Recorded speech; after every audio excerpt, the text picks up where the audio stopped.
Hey everybody, welcome to another episode of Get Out and Explore with John. Today I got something really special for you. I actually am in Nazareth, Pennsylvania, and this hill and row of trees right behind me is the edge of the defunct Nazareth Speedway.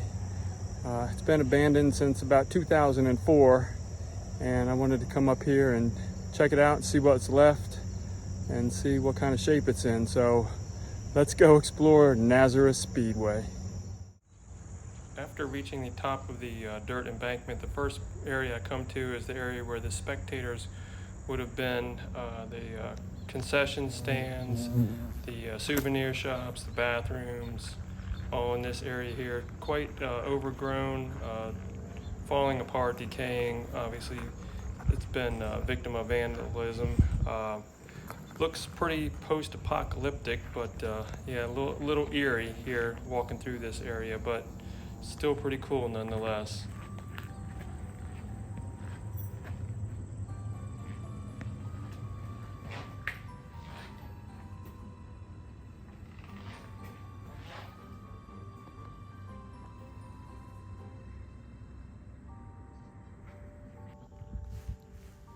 Here's another one of the food concession stands here.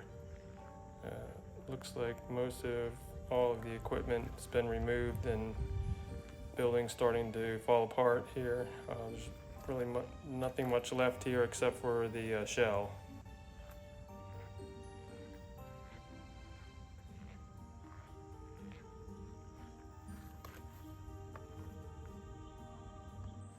So in this area here, you see where the concrete pillars are.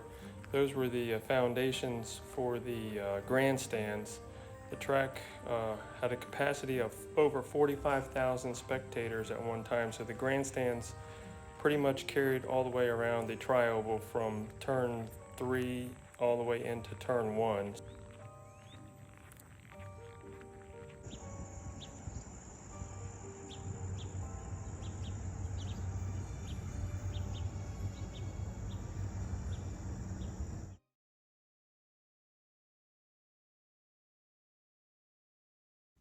So here is an aerial view of the Speedway probably in the 1990s during its heyday. And here is a more recent view of the abandoned Speedway showing its current conditions.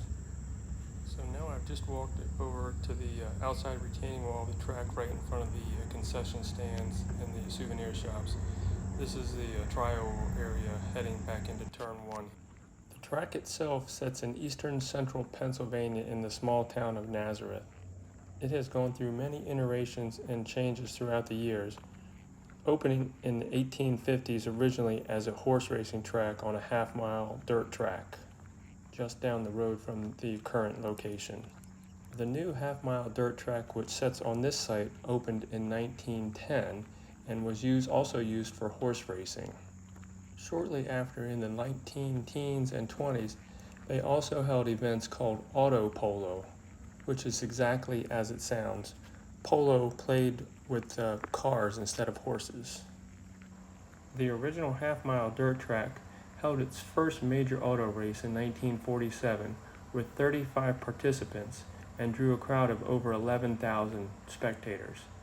That track was used on a regular basis until 1988 when it was closed and sold.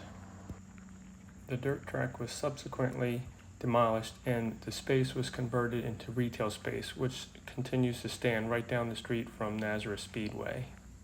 The bigger 1 1/8 track was built on this site in the mid-1960s, also as a dirt track. It opened in April of 1966. Some of the famous drivers to race on the track include local residents Mario and Michael Andretti, and others such as Al Unser, Richard Petty, and Dale Earnhardt. But unfortunately, after only 5 years of use, the track closed for the first time in 1971 and remained closed for the next 11 years, until it was bought by Lindy Vicari, who was hoping to make it one of the biggest and most successful dirt tracks in the Northeast. Unfortunately, it closed again for a second time a year later. The track sat dormant again until Roger Penske bought it and paved it in 1986. It reopened in 1987 with the kart PPG Bosch Spark Plug Grand Prix, won by Michael Andretti.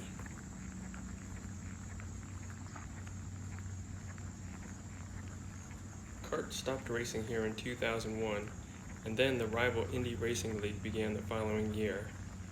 Later, Penske sold the track in 1999 to the International Speedway Corporation, and the track continued to hold annual Busch Series and IRL races until 2004, when they abruptly closed the track for unknown reasons.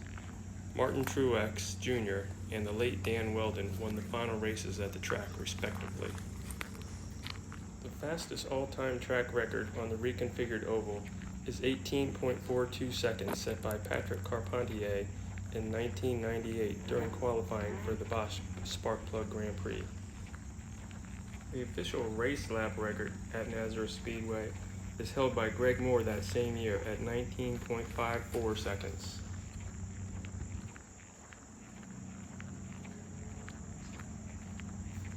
The track is set dormant since its closing in 2004, and in 2007, all of the grandstands and signage were removed. In 2015, Raceway Properties purchased the track, but within the terms of the agreement, the track must remain closed to racing because of its proximity to the Pocono International Raceway, located some 30 miles to the north.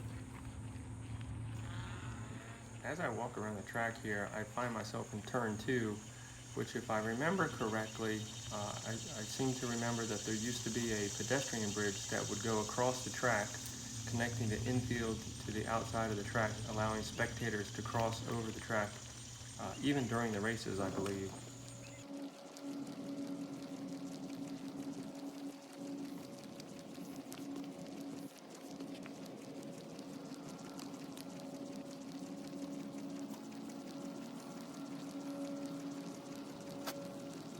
So right in this area here, I'm just entering the backstretch here, and I'm trying to find an area to get back into the infield.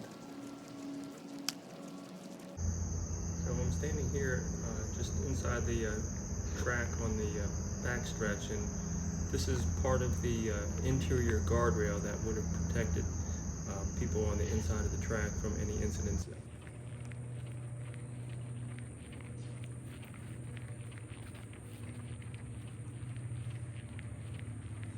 After the track closed, the owners piled up dirt on the track in a number of places to keep the locals from breaking in and racing their own cars on the track. And I think that's where the trees that we see right here are grown across the track, where they had the dirt piles breaking up the race surface.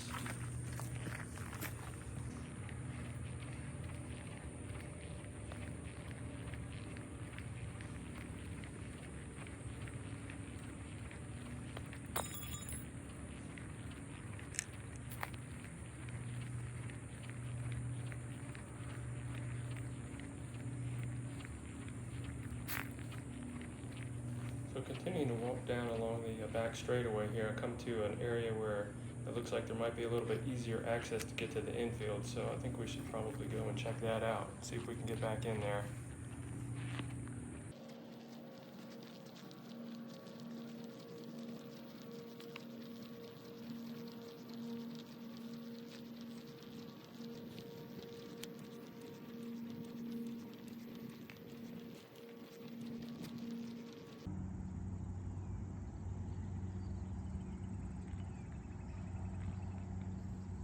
So right in this area here is where they would have had all the transporters and the support equipment for the races back in here in the infield.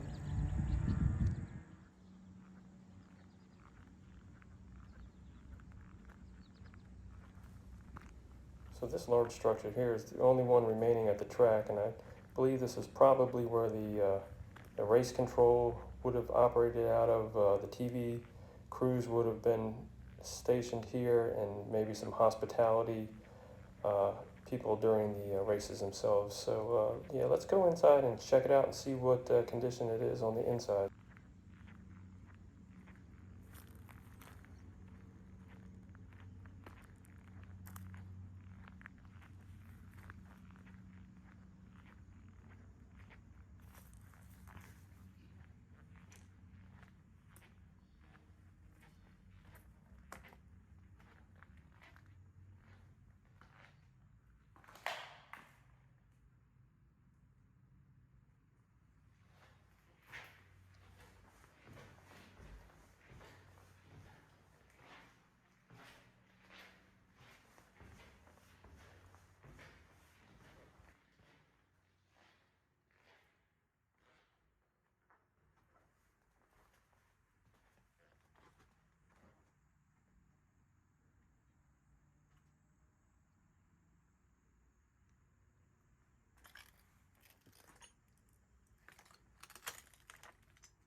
awesome view of pit road right here up on the top of the building. And since this is the tallest structure around, I assume this is where the spotters would have been positioned up here at the top, relaying information to the drivers.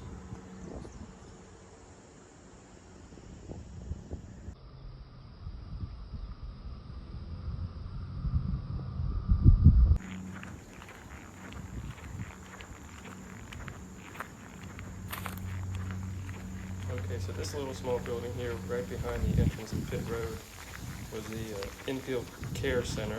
If there were any incidents and the drivers needed any medical treatment, this is where they would have received it. So let's go in and check it out.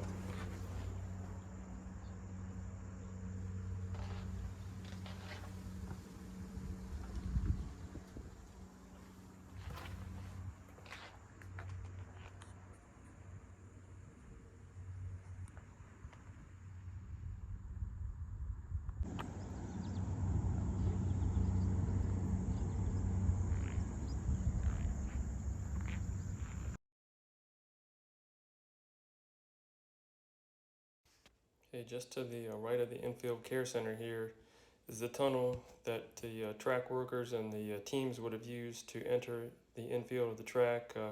Goes underneath of turn 4, I believe. Here takes you back out to the outfield where the rest of the spectators would have parked.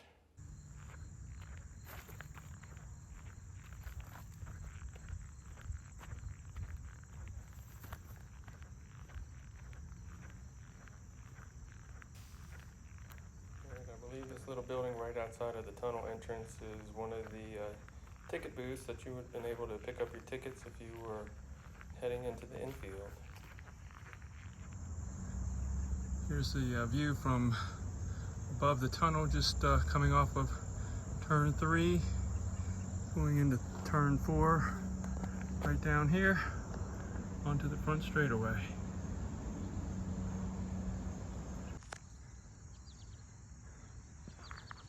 Here would be the view from the tunnel entrance, the view that the competitors and crews would get as they were entering into the track.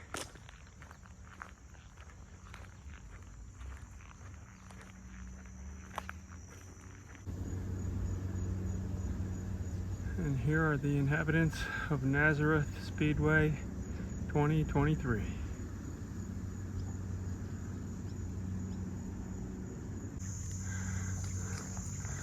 Okay, this is the entrance to Pit Road 2023. Quite different from the track's heyday. But here we are. Okay.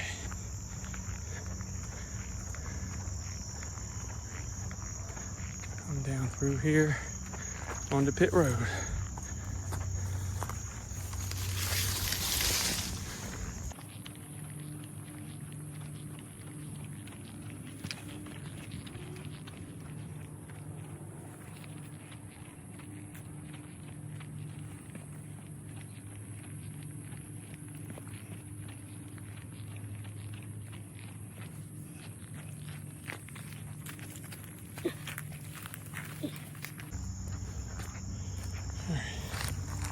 Almost back.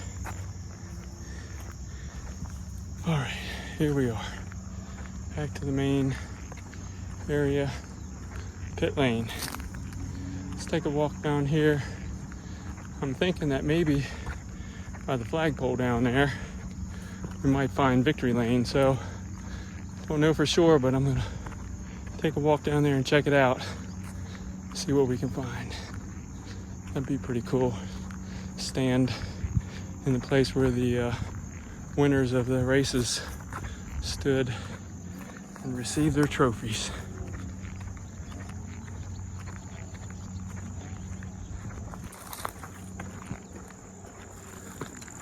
Okay, these are going to be each pit stall right here, marked by the white lines,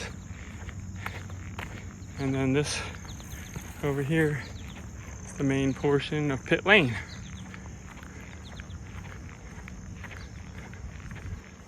Pretty cool.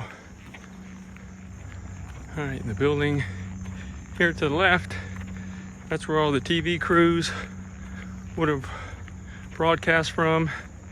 And I assume up on the veranda where we were earlier, that would be where the spotters would radio to the cars.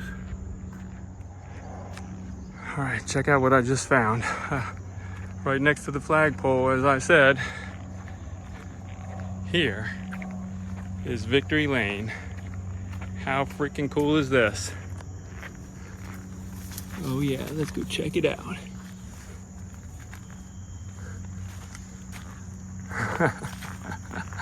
Oh, this is so cool. They would have probably drove their cars right up through here, parked, and the celebrations would begin. Wow. This is freaking awesome. Victory Lane, baby.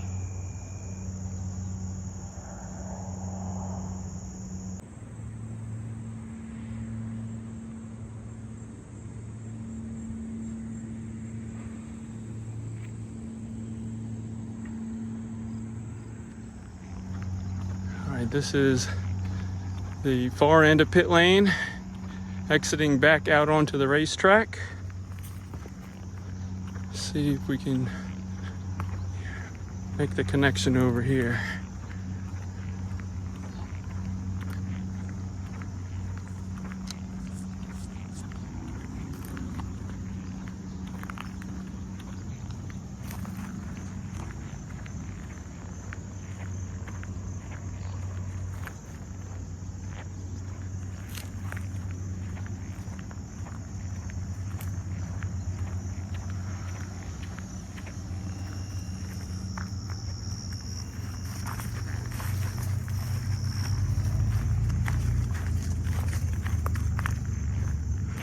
Okay, and this is where we'd come around the corner and enter back out onto the track.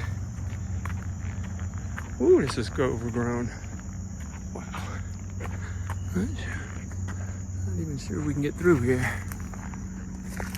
Oh.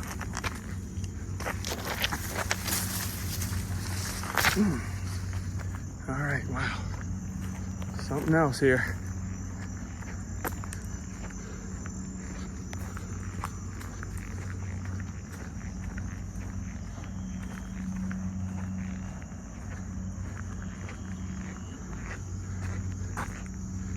Okay, one more duck down here, and we should be back out on the track.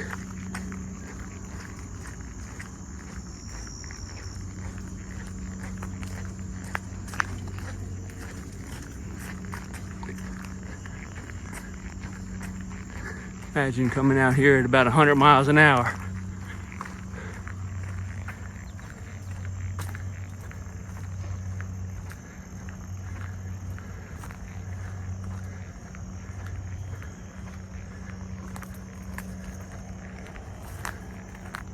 All right,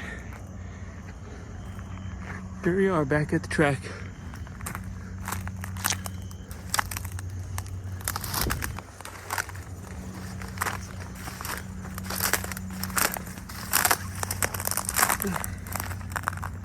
I mean, this is pretty cool.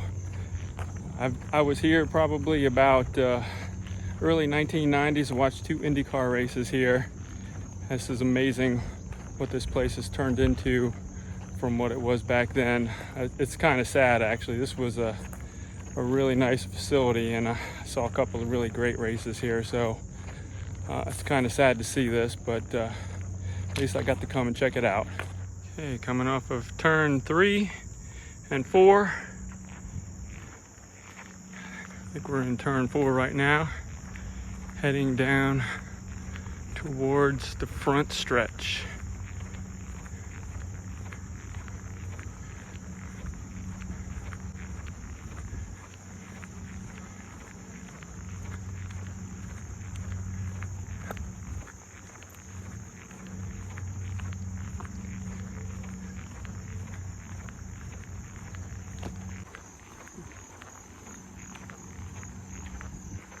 Looking for the finish line here. I'm not seeing it. Walk down here a little more. See if we come across that. That'd be pretty cool to see.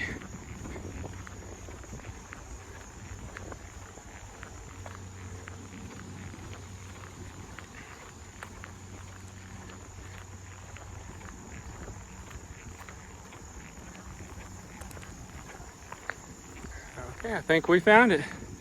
This looks like the start-finish line right here, guys. Absolutely. Nazareth Speedway.